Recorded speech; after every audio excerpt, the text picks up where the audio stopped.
A gente vai conversar um pouquinho aqui. A gente vai usar como base, pode botar o verso 2, Guilherme, que é o que eu gosto de usar como base, que é o que fala bem profundo ao nosso coração, né?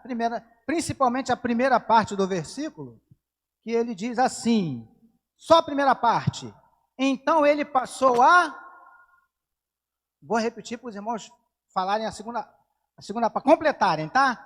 Então ele passou a ensiná-los. Amém, queridos? Então você agora vai repetir assim comigo. Senhor Jesus, me ensina, porque eu quero, porque eu preciso aprender. Amém, igreja? Louvado seja o nome do Senhor. Queridos, baseado em Mateus capítulo 5, no Sermão do Monte, temos falado aqui, dividido, compartilhado com os irmãos, as lições que Jesus ministrou ali para aqueles discípulos que servem para nós hoje. Falamos aqui já bastante sobre as bem-aventuranças, os irmãos lembram que a gente falou aqui bastante sobre isso.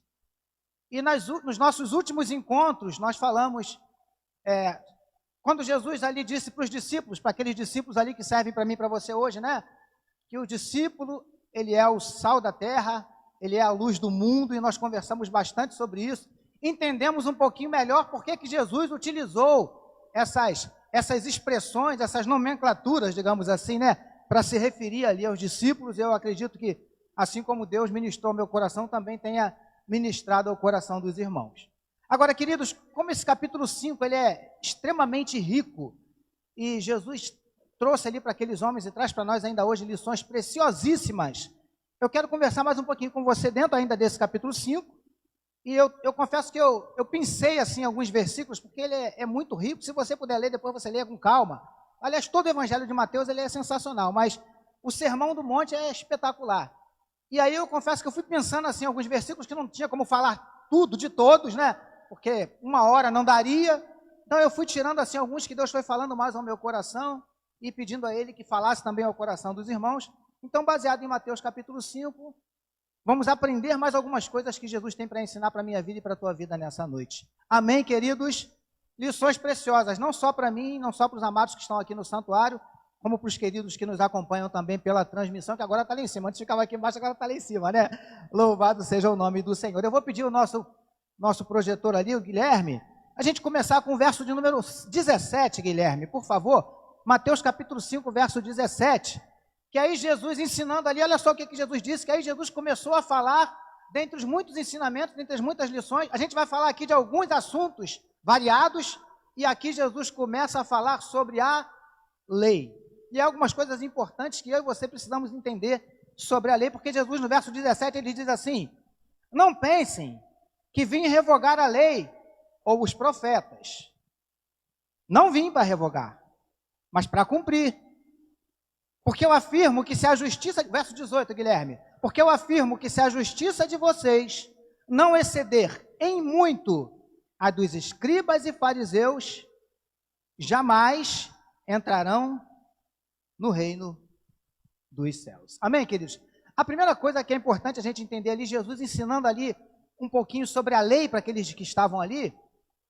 Nós sabemos que Jesus, a vinda do Cristo, do Messias, né, veio estabelecer na terra o que a gente chama de tempo da graça. Amém? Até aí, queridos? Dúvidas? Não, né? Mas qual é o grande problema? É que, assim como aqueles discípulos pensavam naquele tempo, e assim como muitos de nós ainda pensamos hoje em dia equivocadamente, é que quando Jesus veio, estabeleceu o tempo da graça, por conta disso, muito obrigado, querido, por conta desse estabelecimento do tempo da graça, o tempo da lei, ou a própria lei, foi revogada. O que é revogar, pastor? Revogar é anular, cancelar, tornar sem efeito. Então, muitos pensam que porque Jesus veio, estabeleceu o período da graça, a lei, e obviamente quando Jesus fala da lei, ele está falando da lei assim num sentido amplo, mas principalmente, especificamente sobre a sua palavra. Então, alguns pensam que por conta do estabelecimento da graça, a lei foi abolida. E aí Jesus, para aqueles discípulos que estavam ali, Jesus começa a explicar para eles que não é bem assim que funciona. Porque o que acontece? Na verdade, queridos, nós somos salvos pela graça e não pela lei, como alguns afirmavam antigamente. Por que nós não podemos ser salvos pela lei? Por que nenhum homem consegue ser salvo pela lei? Porque para que você seja salvo pela lei, você tem que cumprir toda a lei. E se você falha ou deixa a desejar em um só quesito dessa lei, tudo aquilo que você conseguiu acertar é cancelado. É mais ou menos assim que a lei funciona. Então, por isso que Jesus veio dizendo, olha só, ninguém pode ser salvo pela lei. Até porque, queridos, o que estava acontecendo logo um tempo depois, a gente aprende muito isso nas epístolas de Paulo. Alguns, um grupo, que eram chamados de judaizantes, que eram aqueles que prezavam pelo costume dos judeus, eles pregavam exatamente isso, que para você ser salvo, você tem que seguir a lei. Se não for através da lei, não tem salvação. Então Jesus vem explicando exatamente isso. Pela lei não há como ser salvo. Porque se você falha, porque ele mesmo diz em outros versículos, até mesmo no capítulo 5, ele diz, olha só, eu não vim revogar a lei. Não vai passar nem um tio, nem um i. Ou seja, o que ele quer dizer? Não vai ser tirado nada. E se você quer ser salvo pela lei, você não pode falhar em nenhum tio. Você tem que ser perfeito, impecável em toda ela. E humanamente falando, queridos, não há um ser humano sequer que consiga isso. Na própria Bíblia, vou pedir a sua ajuda que você vai me ajudar aqui agora. Cita aí um homem de Deus na Bíblia, ou até uma mulher de Deus que você lembre da Bíblia, que é referência para qualquer um de nós. Quem pode citar um? Levanta a sua mão assim. Fala, minha querida. Abraão. Começou lá em cima, né? Abraão, que é chamado por muitos, como a própria palavra diz, o pai da fé. Abraão conseguiu cumprir toda a lei? Sim ou não? Não. Vou usar uma expressão aqui bem popular para você entender. Abraão pisou na bola? Sim ou não? Sim. Várias vezes, né? Pisou na bola. A gente pode citar algumas passagens, acho que a mais conhecida delas é que Deus disse para ele o quê? Que ia dar um filho a ele com a sua esposa Sara. Não foi assim? Abraão, vou te dar um filho com a Sara. Só que a Bíblia diz que o tempo foi passando, Abraão já estava velho, Sara já tinha entrado na menopausa. Aí eles pensaram, pô, a promessa não vai se cumprir se a gente não fizer alguma coisa. E aí os irmãos conhecem a história. Aí Sara, a esposa de Abraão, pegou a empregada Agar, ou Hagar, como você preferir, e falou para que Abraão coabitasse com ela, porque era algo permitido na cultura daquela época, para que suscitasse descendência. Tá bom, queridos? Então Abraão, humanamente falando, ou legalmente falando para a cultura da época, não fez nada de errado. Agora, onde foi que Abraão pisou na bola? Ele esqueceu que havia sobre a vida dele e da sua esposa uma promessa. Você está conseguindo entender? Então aí Abraão, mais uma vez usando um linguajar bem popular, deu mole. Já pisou na bola, já não conseguiu cumprir toda a lei, já errou. Quer dizer, então se fôssemos usar a lei ao pé da letra, Abraão teria que ser cortado. Não é assim, queridos? Então é isso que Jesus vinha falando, olha só, eu não vim revogar não, queridos. Agora, ninguém pode ser salvo pela lei. O problema de Jesus, queridos, não era com o cumprimento da lei unicamente ou exclusivamente. Sabe qual era o problema de Jesus? Era a forma como a lei estava sendo aplicada. Principalmente por quem? É por isso que eu li aqui o verso 20. É o 20, bota esse mesmo, que diz assim, porque eu afirmo a vocês que se a justiça de vocês não excederem muito, a de quem? Quais são os nomes que Jesus usa ali? A dois escribas e fariseus, que eram grupos religiosos extremamente radicais, extremamente rígidos. Não é assim? Então Jesus tinha muito problema com esses camaradas aí, inclusive, nos nossos próximos encontros mais para frente, a gente vai falar um pouquinho só sobre esses camaradas aí chamados fariseus. Que você tem que tomar muito cuidado para que esse negócio não venha sobre a nossa vida, o chamado farisaísmo. Mas isso é um tema para uma outra mensagem. Amém, queridos? Então o problema de Jesus não era com a lei, mas era como a lei era aplicada e exigida pelos fariseus. Por, pelo menos, queridos, 3 motivos. Eu vou dar para você. O primeiro deles, Jesus tinha problema com o cumprimento da lei com relação a esses camaradas chamados fariseus. O primeiro deles, eles usavam a lei em favor deles. Aplicavam a lei de forma que fosse cômoda para eles. Quando favorecia eles, a lei tinha que ser cumprida, à risca.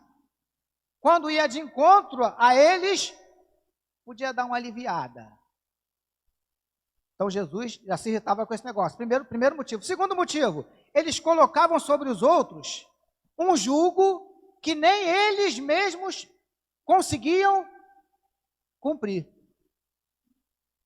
Ou seja, lembrando que, entre outras coisas, esses camaradas eram líderes religiosos da época. Então, o que eles faziam? Eles exigiam dos seus fiéis que os seus fiéis cumprissem a lei de tal maneira, de forma tão pesada, que nem eles mesmos conseguiam.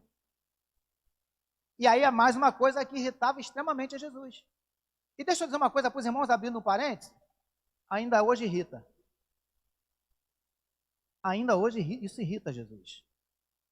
Quando nós eu vou me colocar aqui como líder, como pastor, tá, queridos? Quando nós, como líderes,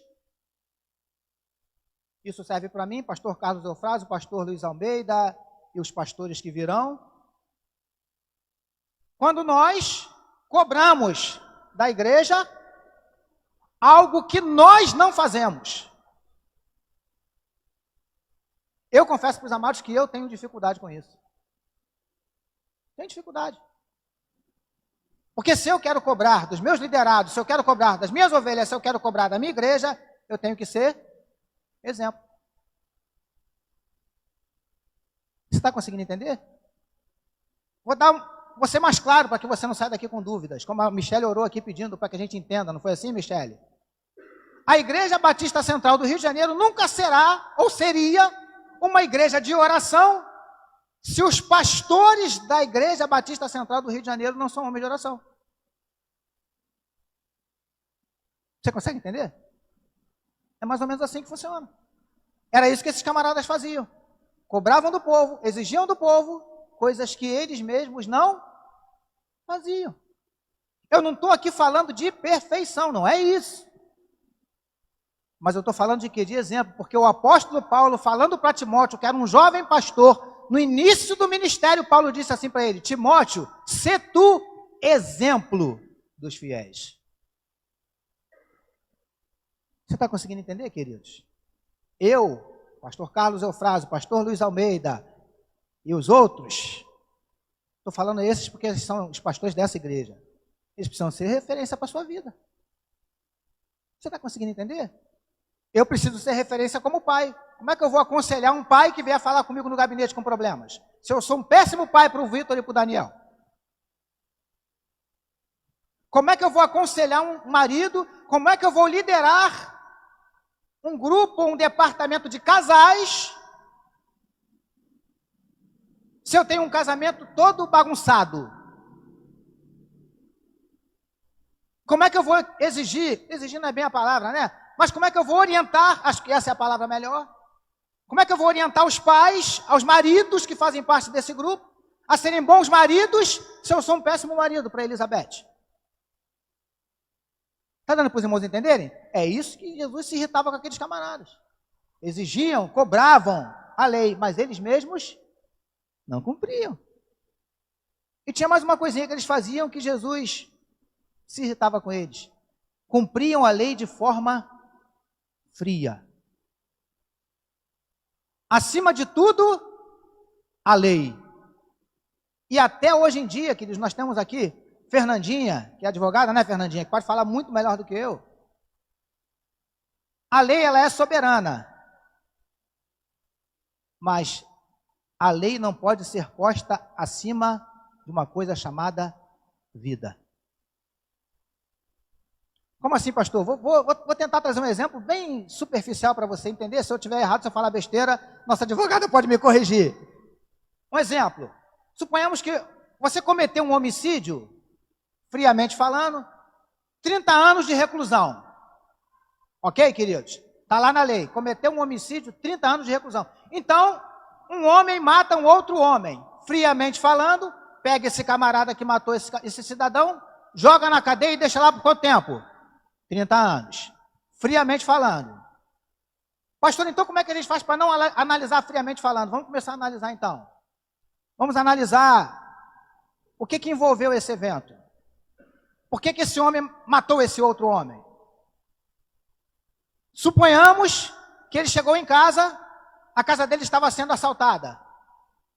E ele pegou, quando ele chegou, o bandido que invadiu a casa dele estava com o filho dele, adolescente, uma faca no pescoço do filho.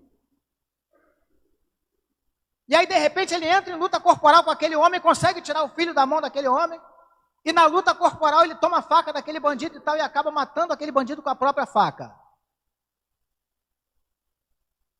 Pastor, por que o senhor está falando tudo isso? Só para você entender que quando a lei ela é cobrada friamente, é uma coisa. Quando é analisado todo o contexto, é outra. E era isso que Jesus fazia, é isso que nós precisamos aprender a fazer. Aí esse homem vai ser julgado. Será que o juiz vai falar assim, não quero nem saber, ele matou 30 anos. Será que o juiz vai agir assim? O juiz vai querer saber o quê? Matou. Quando? Por quê? O que houve? Aí o advogado de defesa vai e relata tudo para ele. Meu cliente entrou... Muito provavelmente, esse homem será condenado porque ele cometeu um homicídio, mas terá a sua pena atenuada. Eu acho que a expressão é até essa, né, Fernandinha? Por quê? Porque ele agiu em legítima defesa. Em legítima defesa de uma vida. Aqui no caso, ali foram até as duas. Primeiro, ele agiu em defesa da vida do filho. E depois ele agiu em defesa da própria vida, porque se ele não mata o assaltante o mataria. Você está conseguindo entender? Não estou dando aula de direito, não, até porque não é a minha área, tá bom, queridos? Mas só para você entender, porque tem tudo a ver com a lei. Porque eu e você fazemos muitas vezes assim, queremos aplicar a lei de forma fria. Pecou, corta a cabeça. Não é assim que muitas vezes nós queremos que faça? Graças a Deus, queridos, graças a Deus que nessa igreja nós temos uma liderança que não pensa assim. Vou falar uma coisa aqui que eu não ia falar, mas, enfim, só para você entender, e depois eu vou explicar para ninguém sair daqui escandalizado e achar que eu estou incentivando. Porque já aconteceu nessa igreja, enfim, e pode acontecer outras vezes. Aparece uma jovem grávida no nosso meio. Friamente falando, o que a lei eclesiástica tem que fazer com uma menina dessa? Excluir. Sim ou não, igreja? Não é assim que funciona? O pastor Carlos Eufrásio estivesse aqui, ele ia falar para você que ele já passou muitas vezes por isso, algumas vezes, né? E alguns até o cobraram. Pastor, tem que excluir. Graças a Deus que nós temos alguns exemplos no nosso meio que não foram excluídas e que hoje estão aí, são mães de família e continuam firmes no Evangelho. Agora, deixa o pastor Jorginho fazer uma observação para ninguém sair daqui pensando que eu estou incentivando. Não estou incentivando a jovem nenhuma a engravidar porque o pastor Carlos vai passar a mão na cabeça. Não estamos falando de condescendência com pecado. Eu estou sendo bem claro, igreja. Não estamos falando disso. Estamos falando de um deslize que pode ocorrer na vida de qualquer um. E para ser mais aberto ainda, começou sem querer escandalizar ninguém. Elizabeth só não casou grávida por causa da misericórdia de Deus. Só por isso. Não é porque eu sou santarrão, muito espiritual. Nada disso. Só por causa da misericórdia de Deus que foi sobre a vida dela e a minha vida. Só por isso. Você está conseguindo entender? Então, queridos, é isso que Jesus não gostava naqueles homens. Aplicavam a lei de forma fria. Errou, condena. Agora, deixa eu fazer uma pergunta para os irmãos. Já pensou se Deus agisse assim com a gente? Posso falar uma coisa para os irmãos? Sabe o que ia acontecer? Um fenômeno espiritual. O céu ia ficar vazio e o inferno lotado. Você consegue entender o que Deus está falando com a gente nessa noite? Não estou aqui incentivando ninguém a pecar, não, pastor. Estamos no período da graça. Foi por isso que Jesus deixou bem claro, explicou esse negócio aqui. Porque também não é assim que funciona. Porque tem gente que pensa que graça é bagunça, graça é gandaia. E usam até Filipenses 4,13. Posso todas as coisas naquele que me fortalece. Lê o restante. Lê o contexto, o que Paulo está falando. Graça também não quer dizer bagunça, não. O que Jesus estava tentando explicar aqui, para a gente fechar aqui, pelo menos nesse ponto aqui da lei, Jesus não estava dizendo o seguinte, olha só, vocês não são salvos, porque cumprem a lei. É o inverso, vocês cumprem a lei, porque são salvos. Porque quando nós somos de fato salvos, quando nós temos uma experiência, um encontro, quando temos a nossa vida transformada de fato por Jesus, a lei deixa de ser um peso na nossa vida. Nós fazemos com prazer. Nós obedecemos com prazer. É igual o filho que tem um pai maravilhoso. Esse filho obedece a esse pai com prazer. Tudo que o pai pede, o filho faz. Não, vou fazer porque meu pai é maravilhoso. Meu pai merece. Meu pai merece que eu o obedeça. Nós temos um pai que é maravilhoso, queridos, que merece ser obedecido. Amém, igreja? Vamos pular para um outro tópico. Verso 23, por favor, Guilherme. Não vou me alongar não, tá?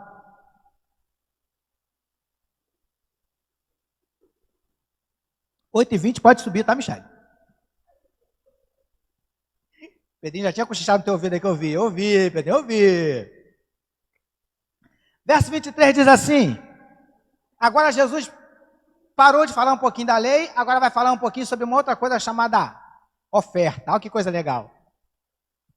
Portanto, se você estiver trazendo a sua oferta ao altar, e lá no altar, se lembrar que o seu irmão tem alguma coisa contra você,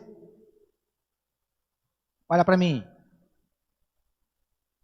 Vou trazer para o natural para você entender o sobrenatural, tá? Você vai trazer a sua oferta.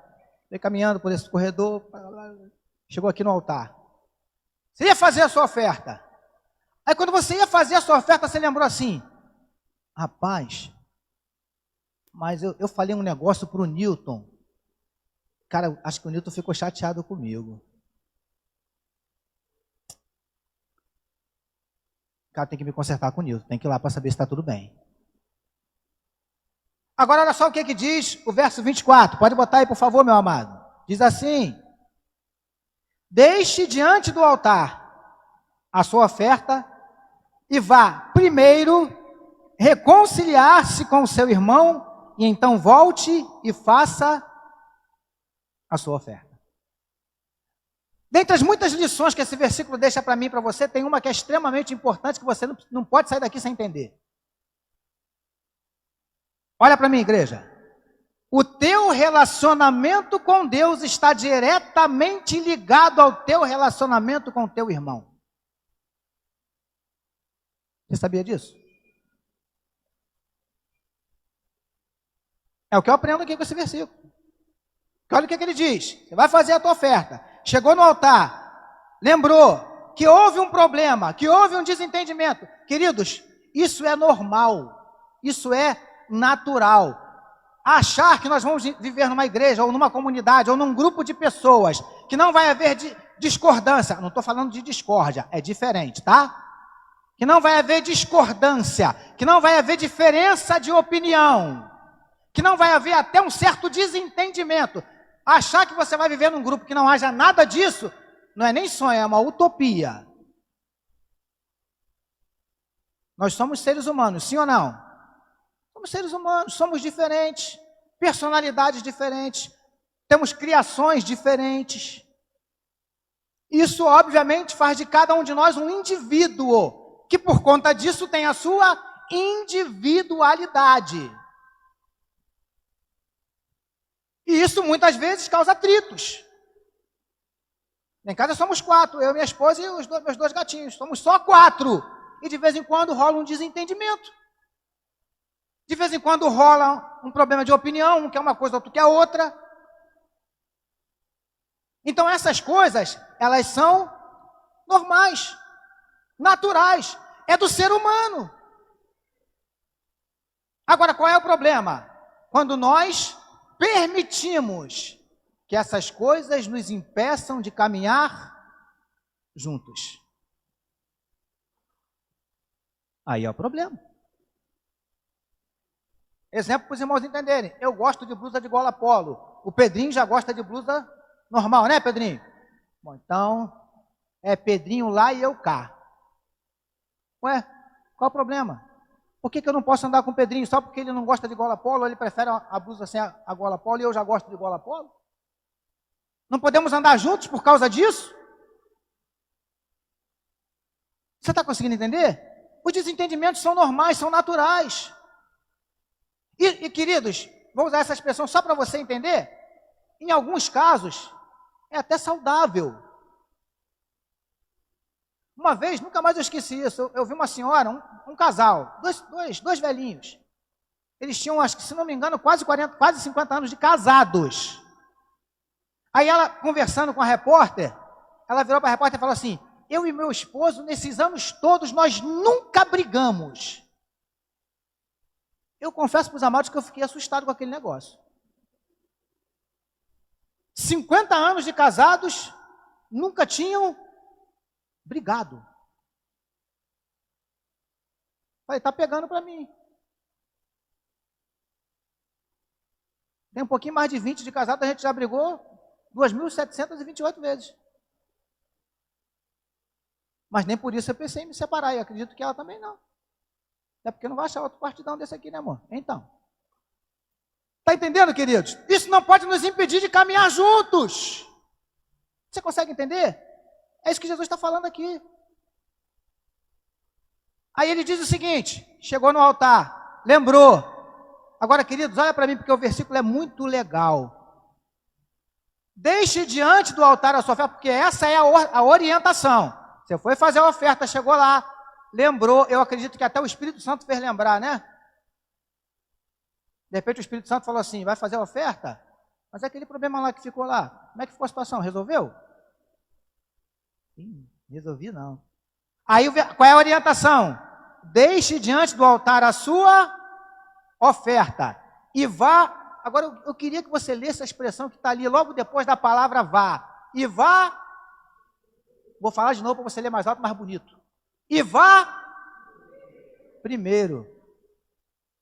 Primeiro, eu entendo que se ele está falando isso, vá primeiro, há uma ordem, há uma sequência a ser cumprida, né? Sabe o que eu entendo aqui, queridos? Que se eu tento inverter a ordem, eu posso ter problema. Se eu tento, Newton, fazer a oferta para depois ir lá me consertar com meu irmão, a Bíblia, queridos, não está afirmando, mas eu posso conjecturar sem cometer nenhuma heresia. Se eu tento fazer a oferta para depois ir lá me reconciliar com meu irmão, eu corro o risco de ter a minha oferta rejeitada por Deus. É isso que esse versículo está falando. Porque a orientação qual é? Não faça a oferta, deixa ela aí. Mas vá lá primeiro. Sabe o que Deus está falando de maneira clara para mim e para você? Deus está falando assim para mim e para você. Quer ter comunhão comigo? Então, primeiro, restaura a comunhão com o teu irmão. É isso que esse versículo está falando. Agora, sabe o que é legal?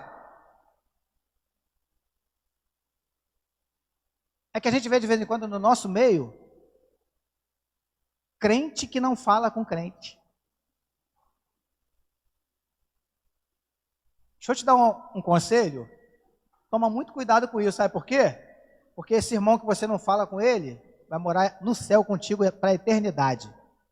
E do jeito que Jesus é, ele gosta de pregar umas peças, ainda vai dar duas casinhas, uma do lado da outra. Vai ser teu vizinho lá no céu, esse abençoado que você não fala com ele. Vai morar a eternidade do teu lado. Olha que maravilha. Não, né, Pedro? É assim. Você está conseguindo entender? São coisas práticas. Coisas simples.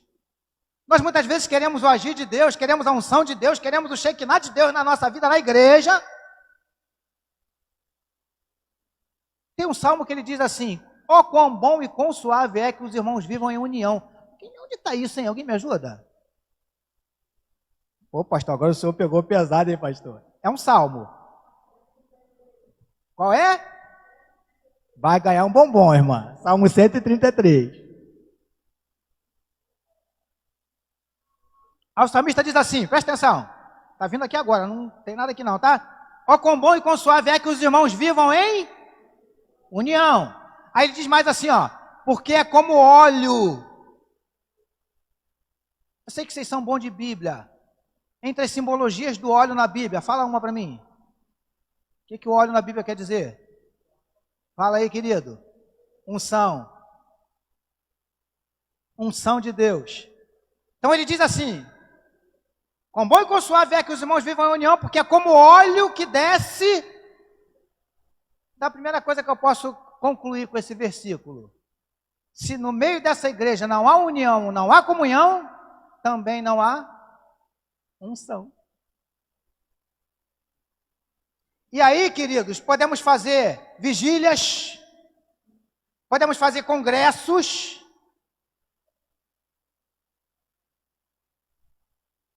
pedindo a Deus para derramar do óleo fresco sobre a igreja, mas eu não vou com a cara do meu irmão. Será que funciona, queridos? Será que é assim que funciona? Não vou com a cara da Sandra, mas eu queria que Deus derramasse unção sobre a minha vida e a vida dela. Separados. Eu aqui e ela lá. Será que assim funciona, Sandra? Você consegue entender, queridos? Queridos, eu estou trazendo para o teu coração uma palavra assim bem prática. Porque evangelho é isso.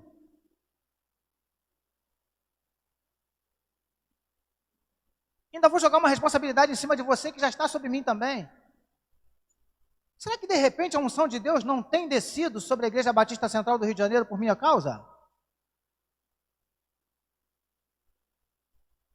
Será que eu não tenho alguma parcela de responsabilidade nisso? Você consegue entender? É o que eu aprendo aqui, é isso que ele está falando aqui. Restaura a comunhão com o teu irmão e depois, porque se ele falou primeiro, o cara até eu nem vi ali o Salmo 133, né? Vocês são show de bola. Pode voltar lá para Lucas, por favor, Guilherme. Restaura a comunhão com o teu irmão primeiro, para depois você vir tentar ter comunhão comigo. É Deus falando. É o que eu aprendo aqui. Você está conseguindo entender? Vamos seguir? Qual do nosso horário? Que eu tenho 20 minutinhos, mas vai dar tempo. Verso 27, por favor, Guilherme. Jesus agora mudou de assunto para falar sobre uma outra coisa importantíssima.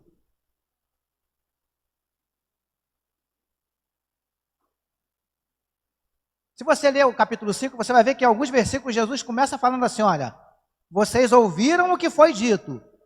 Ou seja, quem disse? A lei. Vocês ouviram o que a lei dizia. Em outras palavras, ele estava dizendo assim, olha só, até aqui, vocês ouviram o que a lei disse, só que a partir de agora vocês têm que ouvir o que eu digo. Vocês não vão deixar de cumprir a lei, mas vão passar a cumpri-la de acordo com a minha orientação. É mais ou menos isso para você entender. Aí diz assim, vocês ouviram o que foi dito, não cometerás ou não cometa adultério. Verso 28, por favor, Guilherme. Agora olha só. Eu quem? Quem está falando ali? Jesus, tá? Eu, Jesus, porém, lhes digo, eu digo para vocês, todo que olhar para uma mulher com intenção impura, já cometeu adultério com ela. Não é assim que está aí? No seu coração. Aqui ele está falando especificamente do adultério, da forma de um homem olhar para uma mulher. Porque é cientificamente provado que o homem ele é tentado por aquilo que ele vê. E a mulher é mais tentada por aquilo que ela ouve. Entendeu? Por isso, conselho para as mulheres casadas. Ande bem bonitinha para o seu marido. E conselho para os homens casados. Não deixe de fazer um elogiozinho de vez em quando. Mas isso é papo para o nosso encontro semana que vem, né? Enfim, queridos, aqui ele está falando do adultério especificamente. Porque Jesus era sensacional. E tinha gente que falava assim, é melhor viver no tempo da graça do que no tempo da lei. Então deixa eu falar uma coisa para os irmãos. Como é que era configurado o adultério no tempo da lei? Alguém lembra? Somente se fosse pego no ato ou em flagrante. Na hora. Adultério. Alguém viu, pegou ali. Fotografou, postou no Facebook. Isso era no tempo da lei. Aí alguém fala assim, no tempo da graça a coisa ficou melhor. E Jesus disse assim, olha só, se lá atrás somente o ato em flagrante, quer dizer uma coisa para você? Se tu olhar e pensou, já adulterou. Agora deu ruim, hein? Agora deu ruim. Queridos, rapidinho, só para você entender, porque é o que eu entendo desse versículo ali. Primeira coisa que eu entendo desse versículo. Eu entendo que Jesus ali estava tomando ou ensinando uma medida que, se não me engano, na medicina eles usam muito essa palavra, profilaxia. Você já ouviu falar nisso? Eu acredito que Jesus estava usando uma medida profilática. O que é isso, pastor? Uma medida preventiva. Porque ninguém adultera da noite para o dia.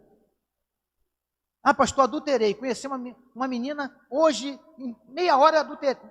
Queridos, não é assim que acontece. A não ser que o camarada ou a mulher não valha nada, me perdoe a expressão, tá?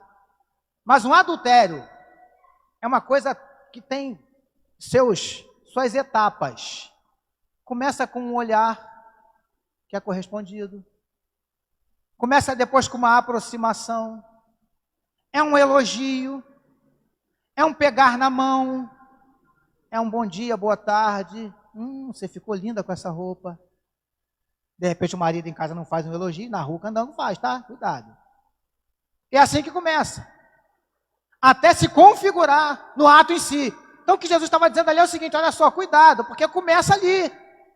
Começa no olhar. Olhou, desejou. Se houver uma correspondência, há uma grande probabilidade do negócio em frente. É isso que Jesus está falando aqui. Você consegue entender? Ou seja, ele está dizendo o seguinte, percebeu logo no início, meu querido, sai fora. É o que a Bíblia diz, que nós devemos fugir da aparência do mal. Só que o grande problema, queridos, é que de vez em quando o mal não vem com aparência de mal. É aquela mulher linda, é aquele homem bonito, galanteador, que fala coisas que ela quer ouvir, ou ela fala coisas que ele quer ouvir. Não tem aparência de mal. Você consegue entender? Então, queridos, a primeira coisa que eu aprendo aqui com esse versículo agora, a segunda coisa que é mais séria, Jesus disse assim, olha só, vocês ouviram o que foi dito, né? Quem adulterar... Agora, eu vou dizer o seguinte, se olhar com intenção impura no coração, já fez o quê? Adulterou. Sabe o que Jesus está ensinando aqui para aqueles discípulos, queridos? Que para Deus, a intenção do coração já configura um ato consumado. Você consegue entender? Porque o ser humano não tem condições de sondar o nosso coração. Um exemplo, suponhamos que eu odiasse o Lucas. Caraca, eu odeio o Lucas. Só que ninguém sabe. Eu olho para o Lucas, cara, se eu pudesse eu dava um tiro nele.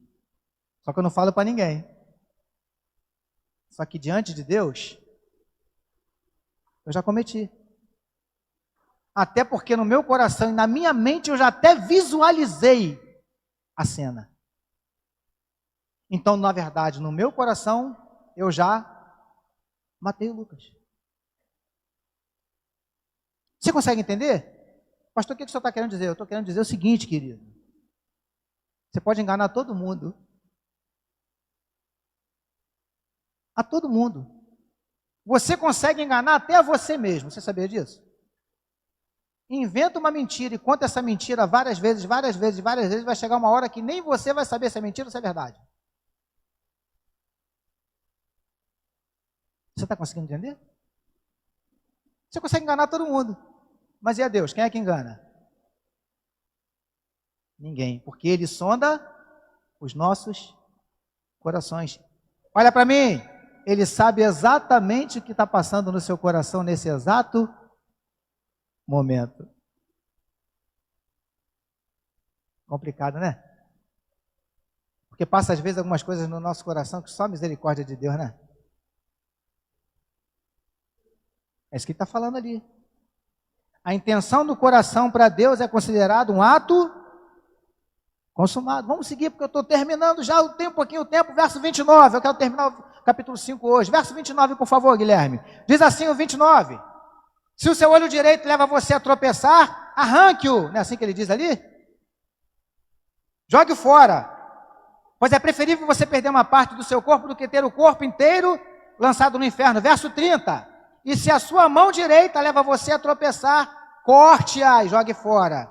Pois é preferível você perder uma parte do seu corpo do que o corpo inteiro ir para onde? Como é que está dizendo ali? O seu corpo inteiro ir para o inferno. Sabe o que Jesus está falando ali? Ele não está ensinando nem incentivando ninguém a mutilação, não, querido. O que Jesus está falando ali para mim e para você é que de vez em quando, na minha e na sua vida, são necessárias medidas radicais. Radical. Tem coisas que você tem que, literalmente, cortar. Porque senão, dá problema. Você quer ver um exemplo? Davi, quando foi lutar com o gigante Golias, você lembra do evento? Foi lá, lutou o gigante, vou matar teu homem não, pá, afrontando o exército. Davi, revoltado, fala para o rei, Saul, eu vou lá. Não, não vai não, Davi, tá, enfim, Davi foi, ninguém conseguiu convencer Davi de não ir. E Davi levou uma funda, né, que era o instrumento que ele usava para espantar os animais que tentavam roubar as ovelhas dele, né, que ele cuidava. Uma funda. Ele girava, né, e lançava. E a Bíblia diz que foi com a funda que ele derrubou o gigante Golias. Você lembra disso? Agora, pergunta de escola bíblica dominical para os irmãos. Foi a pedra que matou Golias? Sim ou não? O que matou Golias? O que matou Golias? Pode falar, Lucas. Depois que o gigante caiu, o que Davi fez? Pegou a espada dele e cortou o quê? A cabeça dele. Queridos, Davi podia muito bem ter pensado assim, lançou a pedra, derrubou o gigante, pô, já derrubei o cara, já estou no lucro, já está bom, já mostrei que eu posso. Foi assim que Davi fez? Davi falou, não, ele está desmaiado, vai acordar daqui a pouco. E se ele acordar, vai dar ruim para mim. Foi lá, arrancou a espada do camarada e com a própria espada matou o cara. Querido, deixa eu dizer uma coisa para você. Tem coisas na minha vida e na tua vida que nós temos que fazer exatamente assim, meu amado. Não adianta só deixar desmaiado, sabe? Aquela medida paliativa. Não adianta. Tem que cortar. Tem que arrancar de vez, porque senão volta. E volta mais forte. Você consegue entender? É assim que funciona na minha vida e na tua vida. Tem medidas na nossa vida que tem que ser radical. Pastor, eu estou com um problema em casa, vou usar um exemplo aqui só para você entender, tá? Pastor, eu estou com um problema em casa e tem um site lá na internet que eu não consigo. Pastor, meu amado, sai fora daí. Se for preciso, corta a conexão com a internet. Se você tem problema com a televisão, não tenho nada contra. Mas se o teu problema está com a televisão, meu amado, some com a televisão da tua casa. O problema está no celular. Poucos dias atrás, conversando com um rapaz, eu falei isso aqui para os irmãos. Ele confessou para mim, crente, ó, há anos já. Falou, Jorginho, me chama Jorginho. Jorginho, ora por mim, cara. De brincadeira, Jorginho, instalei um joguinho, esse tal dessas bet que tem aí, né? Brincando, PixBet. Brincando, Jorginho, instalei um. O diabo não é bobo nem nada, né? Brincando, no primeiro joguinho que ele fez, ganhou 15 reais. Aí o que aconteceu? Jogou de novo, ganhou 5, jogou de novo, ganhou 7, jogou de novo, perdeu 30. Jogou de novo, ganhou 20. E sabe o que ele falou para mim? Queridos, ele falou para mim. Não estou falando de garotinho, menino, nem crente de 6 meses, não. Crente há anos, um senhor de idade já, quase avô. Jorginho, não consigo mais parar de jogar aquela desgraça. Eu não entendo nada disso, eu perguntei, mas como é que funciona isso aí? Ele falou, não, você instala um programinha. Eu falei, meu amigo, solução está aí, cara. Arranca essa desgraça desse programa no teu celular. Se não conseguir, larga o celular. Pô, Jorginho, mas eu trabalho. Então tira esse negócio daí, cara. Esse negócio está te levando à perdição. Já está tendo, queridos, já está tendo problema em casa com a mulher por causa disso.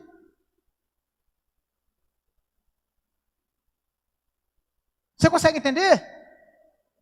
Tem coisas na nossa vida, meu amado, minha querida, que tem que ser radical, tem que cortar. É isso que Jesus está falando aqui. O problema está na tua mão, corta fora. Pastor, estou com problema no trabalho, pastor, estou envolvido com uma mulher no meu trabalho. Meu amado, não é nem coisa que um pastor fale, mas eu vou falar para você, o problema está lá nesse trabalho, sai de lá. Pede demissão. É melhor você perder o teu trabalho do que perder teu casamento com a família. Você consegue entender? Conversando uma vez com uma menina, ela, pastor, estou envolvida aí com um rapaz e tal. Eu vi ela pequena, queridos. Envolvida com um rapaz. Camarada, 5 filhos. E detalhe, não era com uma mulher só não. Estou apaixonado. Eu falei, minha querida, sai fora daí. Some. Não deixa esse cara te achar mais não, sai fora. Se for preciso, muda de cidade, sai fora. Porque esse cara vai desgraçar a tua vida. Ele já tem 5, ela não tinha filho nenhum não, querido. Ia fazer faculdade. Ele já tem 5, para ele ter o 6º, não vai fazer muita diferença não. Agora, um filho para você vai fazer toda a diferença. Sai fora daí. Corta. Você está conseguindo entender? Sabe aquele pecadinho lá que você tem, escondido, que ninguém sabe?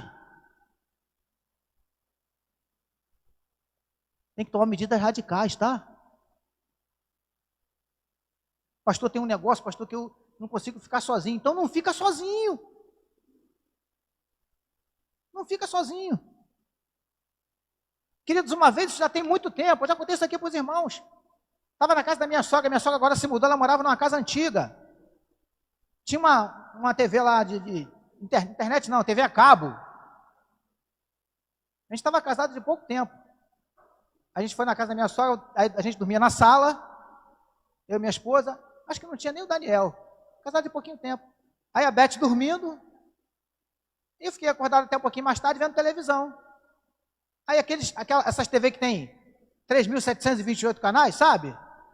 Aí até tarde, aí eu, Rafael, comecei a passar os canais. Tá vendo, né, filme e tal, queridos? Estou falando de mim, hein? Botei num canal lá, queridos. Esqueci até o nome do canal. Sexy Hot. Botei no canal lá, queridos. Não dava nem para entender quem era o homem, quem era a mulher, como é que ele estava ali, que estava tão dentro do outro, não sabe como é que é, queridos? Você não sabia a perna de quem era, o pé de quem, um negócio esquisito, sabe? Aí eu fiquei olhando aquele negócio, tirei. Agora, posso confessar um negócio para os irmãos? O pastor Jorge pode confessar para os irmãos, sem escandalizar ninguém? Que vontade de voltar lá naquele canal. Fernandinha, fiquei numa luta. Minha esposa dormindo do meu lado. E eu com o controle na mão. Aí aquela voz, só mais um pouquinho. Sabe o que eu fiz? Desliguei a televisão, virei para o canto e fui dormir. Ah, pastor, porque o senhor é muito espiritual. Não é não, querido, sabe por quê? Se eu fico acordado com aquele controle na mão, eu ia ver aquele filme todo. Se bobeasse, ainda vinha o outro, porque esses canais é assim, é um atrás do outro, não para não. Tem coisa na minha vida e na tua vida que tem que cortar, porque senão esse negócio vai voltar pior, vai te dominar. Você consegue entender? 8h18, eu tenho 2 minutos. Ô Jesus. Verso 33, vou parar por aqui. Diz assim: vocês também ouviram, ó Jesus falando de novo. Vocês também ouviram o que foi dito aos antigos: não faça juramento falso, mas cumpra rigorosamente para com o Senhor o que você jurou. Verso 34, eu acho. Vê aí, que eu acho que é isso mesmo. Isso, que saiu o número aqui. O que é que ele diz aqui? Eu, porém, lhes digo: não jurem de modo nenhum, nem pelo céu, por ser o trono de Deus, pode botar o 35, nem pela terra, por ser estado dos seus pés, nem por Jerusalém, por ser a cidade do grande rei. Pode botar o 36, por favor. Pode pular para o 37. Eu acho que é esse que eu quero. 37, Guilherme. Isso.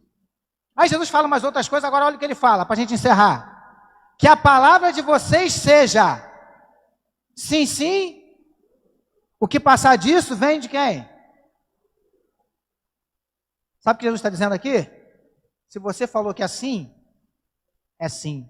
Se você falou que é não não. Olha para mim. Discípulo de Jesus tem que ter palavra. Que negócio é esse de uma hora você diz que é sim, amanhã você diz que é não? Hoje você disse não, amanhã você disse sim. Crente em Jesus tem que ter palavra. Falou que vai fazer? Faça. Falou que não vai fazer? Você consegue entender? Só que no nosso meio, queridos, eu falei isso aqui alguns dias atrás, a gente está querendo banalizar algumas coisas que não são banais, sabe? Não, irmão, pode contar comigo, 8 horas da manhã eu estou lá. Eu não estou falando de não ser pontual, porque eu tenho problema com isso, minha esposa sabe. Eu estou falando de você falar que vai estar, não aparecer e não dar nenhuma satisfação. Crente que pega dinheiro emprestado e não paga. Aí vou falar também uma outra coisa aqui, uma listinha lá que eu já vi, da cantina.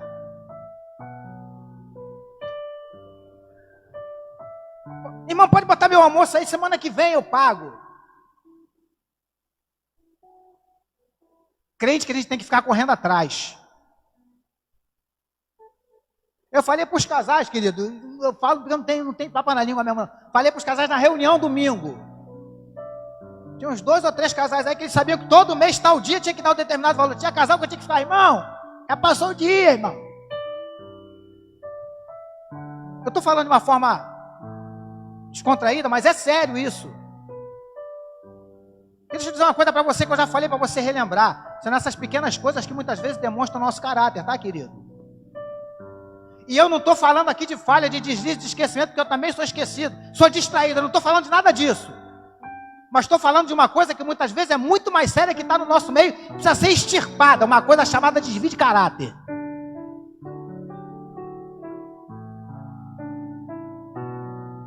Tem que acabar com isso no nosso meio. O que diz ali? A tua palavra tem que ser sim, sim, não, não. Meu irmão, vou te pagar quarta-feira, meu amado, pode acontecer um problema. Se eu pegar um dinheiro emprestado com você, vou te pagar quarta-feira. Se na terça-feira meu filho ficar doente, eu vou pegar o dinheiro e vou comprar um remédio para meu filho.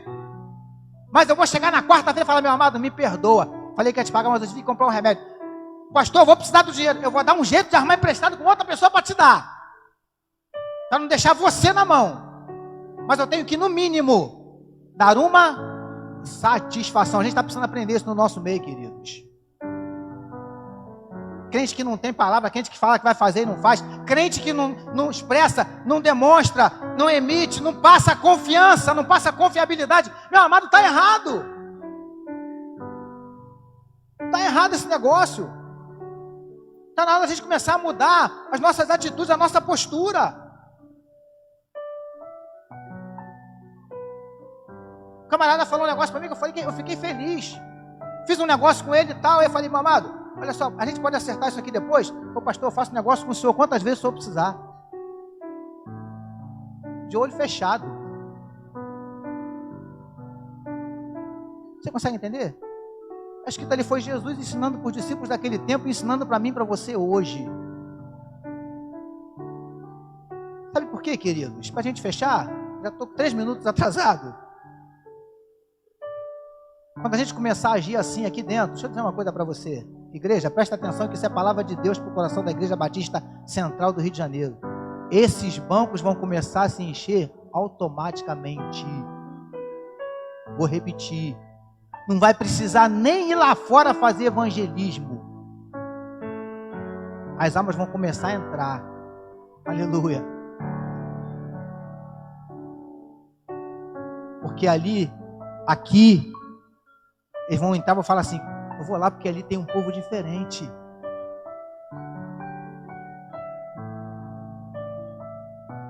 Mas às vezes o camarada entra na igreja, queridos, me perdoe a expressão, mas eu não posso usar outra. O cara entra na igreja, para perto de um crente aí, começa a observar o crente meia hora, ele percebe que o camarada é pior do que ele que veio do mundo. Que evangelho é esse que a gente está vivendo, gente? Que evangelho é esse? Crentes aí que se você for fazer uma visita, for conversar com os vizinhos dele, o camarada fala assim para você, olha só, se for para ir para o céu, para morar perto dessa irmã aí, eu prefiro não ir.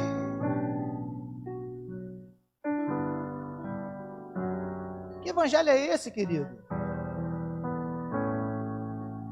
Fique em pé comigo na presença do Senhor, que senão eu falo até às 10 horas da noite, porque tem um monte de coisa aqui para falar para você, eu estou com meu coração ardendo aqui, mas eu me comprometi com os irmãos que eu não ia passar do horário e não vou passar. Fique em pé que eu quero orar por você. Não vou fazer apelo, vou pedir para você levantar a mão. É você com Deus. Mas eu tenho falado aqui nos últimos dias, porque é o que Deus tem falado comigo. A Igreja Batista Central do Rio de Janeiro tem sido chamada para viver um evangelho de verdade. Amados, presta atenção. Está acabando o tempo, tá? Está acabando o tempo das máscaras.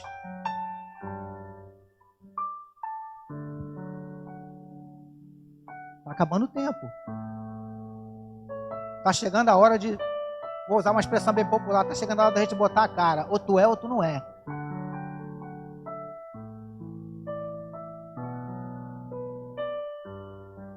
Isso é Jesus que falou. É sim, sim, não, não. O que passar disso, vem de onde, igreja? Está escrito ali. Vem de quem? O que passar disso, vem do... Quem é esse cara aí, hein? Ah, pastor, esse é um cara muito ruim que a Bíblia falava dele. Quem é esse maligno aí? É o Didi. É o próprio.